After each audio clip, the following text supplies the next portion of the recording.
মহালয়ার শুভেচ্ছা জানিয়ে আজ সকালবেলাতেই কার্যত টুইট করলেন প্রধানমন্ত্রী নরেন্দ্র মোদী এবং সঙ্গে লক্ষ্য করা গেছে বাগবাজারে তর্পণ করলেন বঙ্গ বিজেপি রাজ্য সভাপতি শ্রমিক ভট্টাচার্য। আর দেবীপক্ষের এই সূচনায় এদিন শুভেচ্ছা জানিয়েছেন বিজেপি রাজ্য সভার সাংসদ শ্রমিক ভট্টাচার্য। আজ কি বললেন শুনুন। দেবীপক্ষের সূচনা মহালয়ার সাথে সাথে বাঙালির অন্তরাত্মায় যিনি তার কালজয়ী সত্তা নিয়ে প্রতিষ্ঠিত সেই বীরেন্দ্র কৃষ্ণর ভদ্রই অত্যন্ত কণ্ঠস্বর আবার শোনা যাবে। আশ্বিনের শারদ পাতে বেজে উঠেছে আলোকমঞ্জির, ধরণীর বহিরাকাশে অন্তর্হিত মেঘমালা, শুরু হবে মাতৃবন্দনা।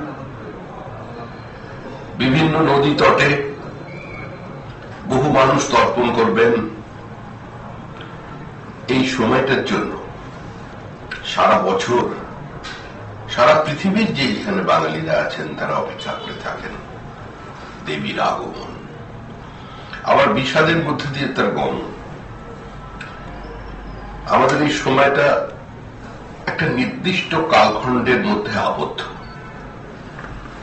আমাদের রাজ্যের মুখ্যমন্ত্রী মমতা বন্দ্যোপাধ্যায় সংস্কৃতি মনস্কা, তার কবি মন নিয়ে বাঙালির